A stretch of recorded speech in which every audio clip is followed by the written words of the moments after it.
আজকের প্রথম প্রশ্নটি হচ্ছে, সাঁচি স্তূপ কার আমলে তৈরি হয়েছিল? এর সঠিক উত্তরটি হবে অশোকের আমলে। নেক্সট প্রশ্ন, মানস কোন দেশের দীর্ঘতম নদী? মানস এটি ভুটানের দীর্ঘতম নদী। নেক্সট প্রশ্ন, পারদ কঠিন হয় কোন উষ্ণতায়?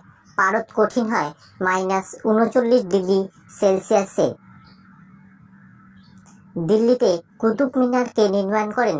দিল্লিতে কুতুব মিনার নির্মাণ করেন কুতুবউদ্দিন আইবক। নেক্সট প্রশ্ন, হিমালয়ের রানী কাকে বলা হয়? হিমালয়ের রানী বলা হয় মুসৌরিকে।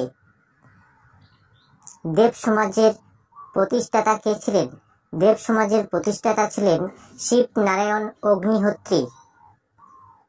কোন গ্রহকে পৃথিবীর যমজ ভাই বলা হয়?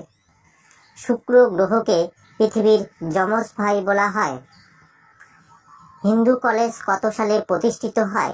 হিন্দু কলেজ 1817 সালে প্রতিষ্ঠিত হয়। দ্বিতীয় নাগভট্ট কোন বংশের শাসক ছিলেন? ইনি প্রতিহার বংশের শাসক ছিলেন। গীতা পাঠ অপেক্ষা ফুটবল খেলা শ্রেয় উক্তিটি কার? উক্তিটি স্বামী বিবেকানন্দের।